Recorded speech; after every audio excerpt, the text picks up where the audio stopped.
सज्जनों, अभी तक तमाम कवियों को काफ़ी कुछ बढ़ा चढ़ाकर जिन्होंने परोसा है, खुद भी ओज के कैसे हस्ताक्षर, जैसा कि आदरणीय ने कह दिया कि विश्व के पहले संचालक हैं, तो ये भी आप जाने कि ओज के बहुत बड़े कवि हैं और इनकी बहुत सारी कृतियां प्रकाशित हैं। समय कम है इसलिए ज़्यादा मैं कुछ कहना नहीं चाहता हूँ। ये आपकी तालियां बताएंगी आपने आदरणीय श्री राम किशोर तिवारी जी को कैसे जाना है, कैसे पहचाना है, लेकिन एक उनकी जो असली कलाकारी है वो कविता के माध्यम से आप सुनेंगे तो ज़्यादा आनंद आएगा।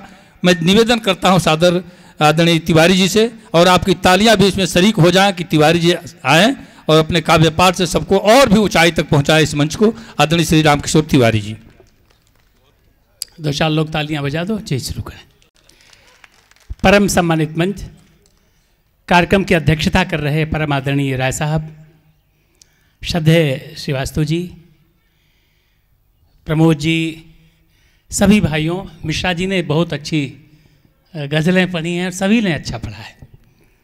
और सबसे अच्छी बात तो हमारे पांडे जी ने जो संचालन प्रथम चक्र का किया, बहुत अच्छा किया।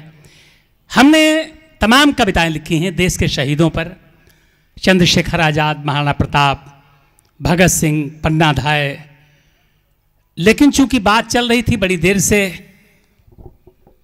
नारियों पर, मेरा इधर एक प्रबंध काव्य गुरुदेव प्रकाशित हुआ है रानी लक्ष्मीबाई पर, तो मेरा मन हो रहा है, क्योंकि प्रतिभा गुप्ता जी ने जब इस कार्यक्रम को कराया, और सबसे बड़ी बात कवि सम्मेलन तो रात में होते हैं, लेकिन जो दिन दहाड़े काम हो जाए बड़ी हिम्मत का काम है।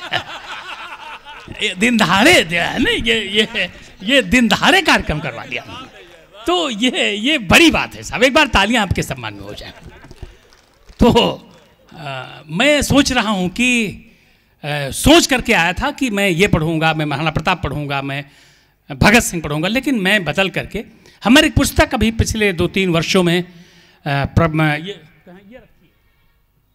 ये किताब है रानी लक्ष्मीबाई, ये मैंने लिखी है। इसमें 7 सर्ग हैं, रानी के जन्म से लेकर के रानी के वीर गति प्राप्त होने तक। इसमें 7 सर्गों में घनाक्षरी छंदों में मैंने ये किताब लिखी है।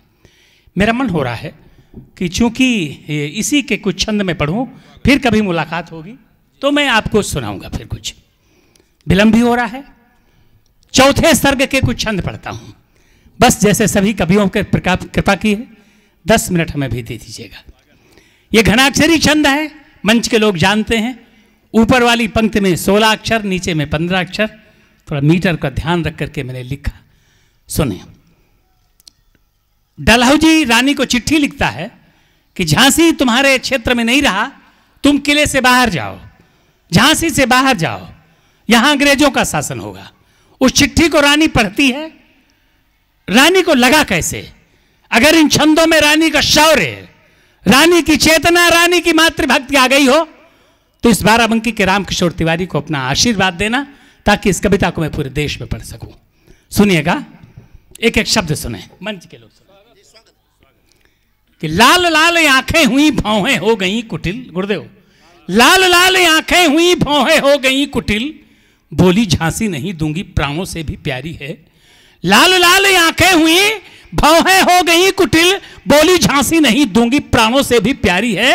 और कौन ऐसा वीर दुनिया में पैदा हो गया है, किसका पिया है दूध कौन महतारी है। अब लगा कि मेरी कविता को आप सुनेंगे कि लाल लाल आंखें हुई भौहें हो गई कुटिल, बोली झांसी नहीं दूंगी प्राणों से भी प्यारी है। और कौन वैसा वीर दुनिया में पैदा हो गया है, किसका पिया है दूध कौन महतारी है। किसके ही सिर पर मौत मंडरा रही है। क्या करना चाहते हो? एक काम करो, इसको निकाल दो, हमको पढ़ने प्रॉब्लम, इसको निकालो इसमें से, बाद में लगाना, तुम बार बार डिस्टर्ब करते हो। इधर चलो, जी, और कुछ हमारी भी चल जाए भाई, दुकान का है, परेशान क्यों। एक बार चालियां बताइए, बस बैठे रहो वहीं। लाल लाल आंखें हुई भौहें हो गई कुटिल, बोली झांसी नहीं दूंगी प्राणों से भी प्यारी है। और कौन वैसा वीर दुनिया में पैदा हो गया है, किसका पिया है दूध कौन महतारी है। किसके ही सिर पर मौत मंडरा रही है, किस घर आज यमराज की तैयारी है, किस घर आज यमराज की तैयारी है। और पूरी दुनिया के लोग कान खोल कर सुने, झांसी है हमारी है, हमारी है, हमारी है। कि जब तक तन में रहेंगे शेष मेरे प्राण, जब तक तन में रहेंगे शेष मेरे प्राण, कोई भी न छू सकेगा पुरखों की थाती को। और मातृभूमि मंदिर की भांत सदा वंदनीय, सदा मैं संवारती रहूंगी दिया बाती को। और जानती हूं ब्रिटिश हुकूमत को भली भांति, खूब जानती हूं डलहौजी पक्षघाती को, खूब जानती हूं डलहौजी पक्षघाती को। और भरे दरबार में गरज कर रानी बोली, फाड़ कर फेंक दिया भेजी गई पाती को। कि धूर्त डलहौजी जाने कौन से मुगालते में। प्रणाम प्रणाम। क्या सुनते हैं साहब, कविता सुनने का सलीका कोई यहां से सीखे। कि धूर्त डलहौजी जाने कौन से मुगालते में, मोरने का स्वप्न पाले वेगवान धार को। धूर्त डलहौजी जाने कौन से मुगालते में, मोरने का स्वप्न पाले वेगवान धार को। और शायद पता नहीं है उसने न देखा कभी अरिमुंड नासरी हमारी तलवार को। कि लंदन की एक एक ईंट को उखाड़ कर फेंक दूंगी, लंदन की एक एक ईंट को उखाड़ कर फेंक दूंगी और तोड़ दूंगी अत्याचार को। और पापियों के शीश धड़ से उतार कर शीघ्र कम कर दूंगी इस पृथ्वी के भार को। कि सारे लोग जय जयकार कर उठे और, मंच भी सुने, कि सारे लोग जय जयकार कर उठे और बार बार जय बोली झांसी वाली रानी की। स्वाभिमान एवरेस्ट पर चढ़कर बोला, नींव रखी जा रही थी अगली कहानी की।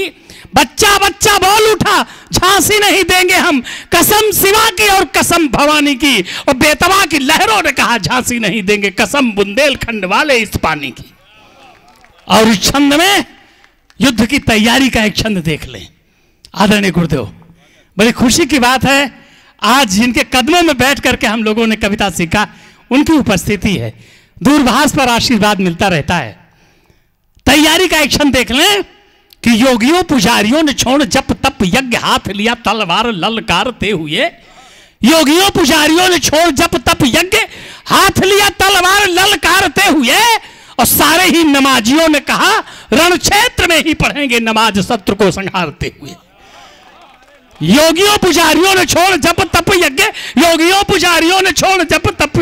अरे प्रणाम करता हूं साहब, क्या आनंद है। अरे सर योगियों पुजारियों ने छोड़ जप तप यज्ञ, हाथ लिया तलवार ललकारते हुए। और सारे ही नमाजियों ने कहा, रण क्षेत्र में ही पढ़ेंगे नमाज शत्रु को संहारते हुए। बूढ़े बाप ने भी शीश पर रखा हाथ भेजा, माता ने भी भेजा पुत्र को दुलारते हुए, माता ने भी भेजा पुत्र को दुलारते हुए। बहनों ने भाई भेजे राखी बांध बांध कर, पत्नी ने पति आरती उतारते हुए। योगियों पुजारी, अरे सर प्रणाम। योगियों पुजारियों ने छोड़ जप तप यज्ञ, योगियों पुजारियों ने छोड़ जप तप यज्ञ, हाथ लिया तलवार ललकारते हुए। और सारे ही नमाजियों ने कहा, रण क्षेत्र में ही पढ़ेंगे नमाज शत्रु को संहारते हुए। बूढ़े बाप ने भी शीश पर रखा हाथ भेजा, माता ने भी भेजा पुत्र को दुलारते हुए। और बहनों ने भाई भेजे राखी बांध बांध कर, पत्नी ने पति आरती उतारते हुए। पुरुषों से कम नहीं नारियों का योगदान। अगर कविता में अंत्यानुप्रास, रूपक, उपमा, प्रतीक, बिंब कहीं आ जाए तो कविता तो बोलती है। बौद्धिक लोग मंच पर बैठे हैं। पुरुषों से कम नहीं नारियों का योगदान, पुरुषों से कम नहीं नारियों का योगदान। शब्द कहां पाऊं गाऊं उनकी कहानी को। और रौद्र रूप विकराल, चेहरा था लाल लाल, काम किया बेमिसाल नमन भवानी को। युद्ध करने में धन की न कोई कमी आए, तरसे न कोई भी सिपाही खाना पानी को, तरसे न कोई भी सिपाही खाना पानी को। और सारी महिलाओं ने खुशी खुशी उतार कर जेवरात सौंप दिया झांसी वाली रानी को। 2-3 छंद में युद्ध के पढ़ना चाहता हूं 5वें सर्ग के, फिर कहीं लंबी मुलाकातें होंगी। 1 सप्ताह तक अंग्रेजी सेना किले के किनारे डटी रही। किला तोड़ नहीं पाई, ना गेट खुला। लेकिन इस देश में पद और मद, धन के लालच में देशद्रोहियों की कमी नहीं है। एक व्यक्ति ने पैसे के लालच में गेट खोल दिया, सारी सेना किले के अंदर घुस गई, नंगी तलवार लेकर ढूंढ रही है रानी कहां है, जिंदा या मुर्दा रानी को हमारे सामने लाओ। इन छंदों में रानी का शौर्य आ गया हो तो रामकिशोर तिवारी को अपना आशीर्वाद देना।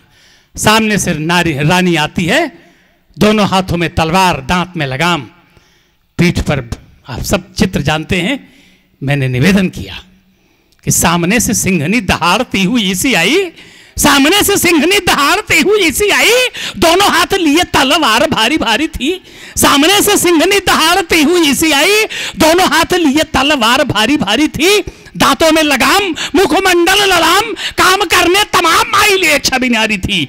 और टप टप टप टप टप करती किशोर सुंदर सफेद शुभ अश्व की सवारी थी।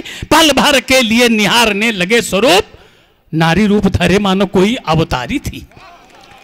समर के बीच मानो बिजली चमक गई, चारों ओर तेज पुंज राशि छितराई है, साथ में अनेक भट्ट महाभट्ट बलवान, लग रहा पूरी झांसी साथ साथ आई है। ब्रिटिश हुकूमत की करने विदाई आज, रणचंडिका ने मानो कसम उठाई है, रणचंडिका ने मानो कसम उठाई है। और कौन कभी कर सकता है युद्ध का बखान, किसकी कलम में ही ऐसी रोशनाई है। और एक छंद तो मां ने ऐसा लिखा दिया, मनीषी लोग बैठे हैं, आप सब इतिहास के विद्यार्थी होंगे। 12 बजे का टाइम है, युद्ध हो रहा है। मैंने सिर को मुंड लिखा, धड़ को मैंने रुंड लिखा। इसका प्रयोग देखिएगा गुरुदेव, अपना आशीर्वाद दीजिएगा, सुनिएगा। शौर्य चेतना का ज्वार मन में अपार लिए, शौर्य चेतना का ज्वार मन में अपार लिए, करती नमन व प्रणाम अंशुमाली को। शौर्य चेतना का ज्वार मन में अपार लिए, करती नमन व प्रणाम अंशुमाली को। धड़ धड़ धड़ा धड़ धड़ से उतार शीश, होकर प्रसन्न देख रही थी भुजाली को। खप्पर में अरियों का रक्त भर भर कर अर्पित कर रही आज महाकाली को, अर्पित कर रही आज महाकाली को। और रुंड रुंड से सजा रही थी रण क्षेत्र पूरा, मुंड मुंड देती जा रही थी मुंडमाली को। रानी सम्रांगण में कहर मचाती हुई सारे शत्रु दल को संहारती चली गई, और लपक लपक तान तान कर तलवार एक साथ सैकड़ों को मारती चली गई। मानो शमशान वाले देवता की पूजा कर हाथ लेकर आरती उतारती चली गई। और झांसी वाली रानी बलिदानी बड़ी मर्दानी भारत के भाग्य को संवारती चली गई। छंद तो तमाम है, समय हो रहा, एक छंद और पढ़ता हूं। जब ये छंद सब कविताएं पढ़ते मेरे सामने, वो 23 वर्ष की क्या उम्र होती है, मैं रोमांचित हो जाता हूं इन कविताओं को पढ़ने में। वो हमारी लक्ष्मीबाई नहीं, पुली दुर्गा का अवतार, ऐसे लोग तब हमारा देश स्वतंत्र हुआ। बाल वृद्ध वनिता सभी में युद्ध का जनून, बाल वृद्ध वनिता सभी में युद्ध का जनून। हर हर महादेव बोल रही टोलियां, रज मातृभूमि की जो सबसे पवित्रतम, चंदन की भांति माथे पर लगी रोलियां। मारो मारो मारो आतताइयों फिरंगियों को, गली गली में सुनाई पड़ती थी बोलियां, गली गली में सुनाई पड़ती थी बोलियां। और गोरे गोरे अंग्रेज जहां जिसको मिले तो सीने में उतार दिया कई कई गोलियां। बोलिए भारत माता की। बड़ा समय आपका हुआ, निश्चित ही कार्यक्रम आपने बहुत ही बढ़िया करवाया।